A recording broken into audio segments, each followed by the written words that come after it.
Good evening, guys. It's Luke here for SimBoxx. We're down at the final press conference ahead of Pat Brown versus Vasil Ducar in Manchester. I'd like to be joined by Pat's trainer, the man himself, Jamie Moore. Jamie, how are we doing? I'm all right, thanks. Yeah, you? Yeah, all good, thank you. Yeah, so big fight at this stage of Pat Brown's career.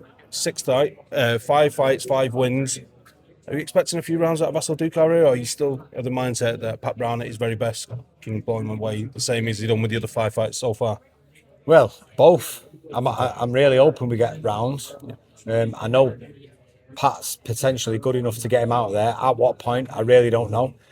But I do believe he's good enough to get him out of there in the first round and in the last round. You know, he's yet to be seen actually in the ring, but I know, you know, his stamina is really good, his temperament's really good, his ring IQ is really good. So all the things that you need or want in a long fight, Pat's got on board. It's just a case of getting an opponent to be able to get in there and last out with him and get through those early rounds to make sure that he's as good as we think he is and he can do what we think he can do once you start going into the middle and late rounds. So we've picked this guy for that reason. Hopefully he can give him that. But if he doesn't, then I'm not overly bothered because it'll sort of cement what I already believe, which is that Pat's an absolute machine. Yeah, absolutely. And he kind of alluded that up on the stage and here at the press conference that if he gets him out there, happy days. If he goes the full distance, and happy days, he's got It's the rounds. win-win. And yeah, it was also a bit of spite there with Pat as well. You kind of dismissed the media and the questions, almost like he's in fight mode now. Do you see that as a trainer that Pat's got that switch? He seems ever so nice at one moment, and then all of a sudden he flicks that switch and he's in fight mode. That's very much a trait of his. Right. You go into fight week and you don't want to be around him. He's a little bit like a caveman sort of guy, and I love that about him. You know, he's like a switch. You know, he's a lovely guy. He's a really amicable guy. Lovely to be around, but you know when he's going into fight mode, so that's a good thing. You know, I don't know how long he's got left at cruiserweight. I don't know whether that's got something to do with how angry he gets on fight week because he's got to make weight for cruiserweight. But I think certainly within the next 12 or maximum 18 months, he'd be exiting cruiserweight. So that means I think that's going to play a part in the speed in which we move him in terms of getting him to the stage where he's going to be able to fight for the world title, because I know he doesn't want to hang around at cruiserweight forever, but I also know that he wants to win a world title at cruiserweight. So there might be some opportunities coming up over the next sort of 9 to 12 months in terms of the champions moving up to heavyweight and stuff like that. So let's see what happens. You know, we say there about wanting to move him quickly, that he's got the ability and the mindset to be able to be moved quickly. Is that why we've seen fights rumoured with the likes of John Hedges for an English title, that you kind of surpassing that level? Obviously, Vasil Ducar is a fringe world level. Are we kind of skipping the levels with Pat Brown because his ability's already there? I know this should have been John Hedges. This bill should have been John Hedges, and we got told that wasn't going to happen. So that's why we've sort of went, right, okay, fair enough. If it's not going to happen, we understand. Every fighter's got their own route, what they're taking, and if John Hedges isn't sort of on Pat Brown's road, then so be it.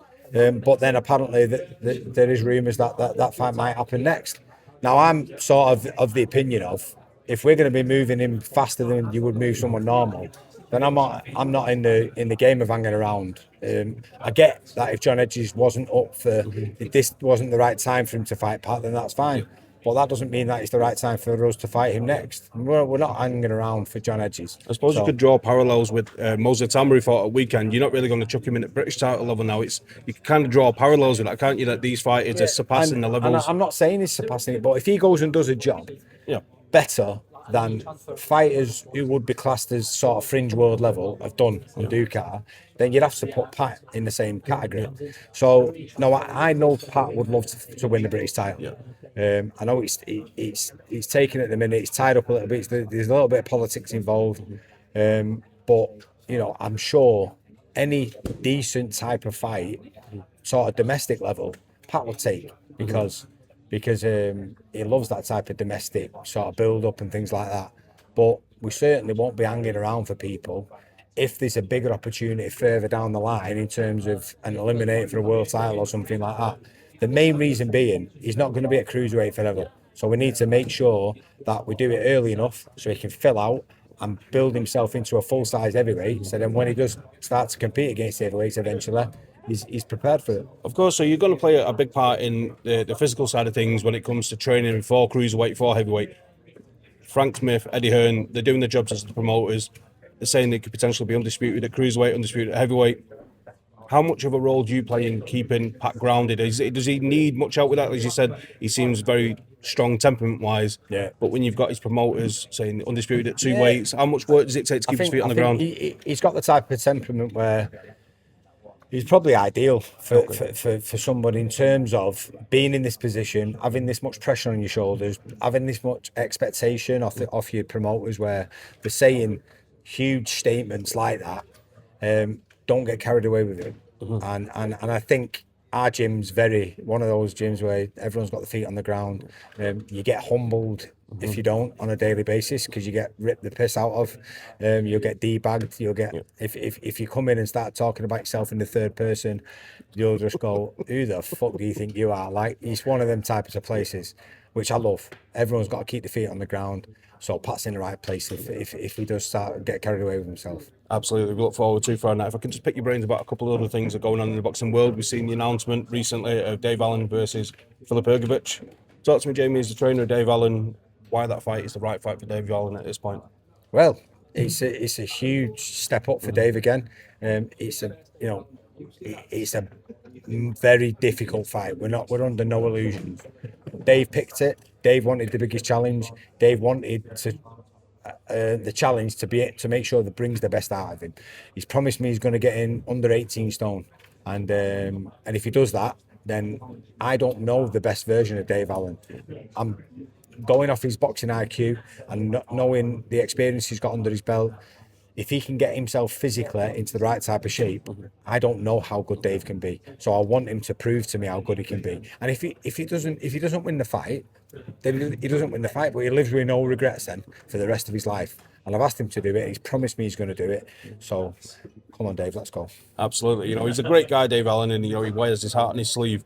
But from your point of view, you see the loss to Makhmudov, and then he had his comeback fight. Would you have liked another in-between fight, if you like, another step up the ladder before going in at that world level again? I don't know how long Dave's got left. Okay. And also, we've watched the Makhmudov fight back, and he knows he could have won that fight if he'd have put into place what he's talking about now in terms of getting his weight in the right place. Because the big difference between being at the right weight is you're a much better athlete. Yeah.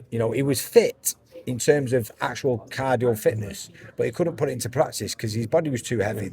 He couldn't move the vessel around as much as he wanted to. If he gets himself at the right weight, the world's his oyster. And people have been saying it for a long time now. I said, Dave, please, just for once, one time before you retire, do it 100%. And he's promised me he's going to do it. So let's do it. Absolutely. Can I just pick your brains and get a quick prediction breakdown for Deontay Wilder, Derek Chisora, another big heavyweight fight on the horizon coming on Saturday night? Can I get your thoughts on that fight? Both guys are coming towards the end of the career. I just feel like Del Boy's probably got the right type of style to go in there and, maybe do a number on Wilder. Wilder's always going to have that one punch, ice you out type card in his back pocket. But I just feel like Del Boy's he's on a little bit of a crest of a wave. He knows he's coming towards the end of his career, but he's still performing at a really good level. And I just feel like Del Boy's going to do a number on him. You believe Derek when he says that this is 50 and out, that he's going to retire after this one, win, lose or draw? It'll be hard for him because, for Do you all... think it'll be harder if he wins or loses? Probably if he loses, because he'll probably want to win, go out on a win. But I just feel like it's going to be hard for me. For all intents and purposes, he should have been out of the game by now. I understand he wanted to get to 50. God willing, he comes through it safe, he gets the win, and he walks off into the sunset, goes down as a British boxing legend. Absolutely agree with that. Another big heavyweight fight, Fabio Wardley against Daniel Dubois, going down in Manchester. I'm sure, like all of us, you're eagerly awaiting that fight as well. Yeah, it's a great fight. Great fight. I think Dubois' slight favourite, but Wardley's just improving all the time. We really don't know his ceiling yet. So I think Dubois probably reached his ceiling. He's around about as good as he's going to get in a minute. But Fabio Wardley's getting better all the time, so you never know. Absolutely, and there's a certain Moser Itauma that won at weekend again in Manchester. He looks like he's going to be the WBO mandatory challenger to the winner of that fight. Just how impressed are you with Moser Itauma and the way he went about his business at weekend? Exactly the same as everyone else. He's not stepped a foot wrong. He looks like he's got a really good ring IQ. Pat Brown has actually sparred him a lot when he was at GB, and he said the same. He said, they've had some really good rounds. So yeah, he's definitely one to watch. Absolutely. Well, Jamie, it's always a pleasure to catch up. I wish you and the team, you've got a few fighters out on Friday night, the best of luck, and I'm sure we'll catch up again real soon. Cheers, pal. Thank you.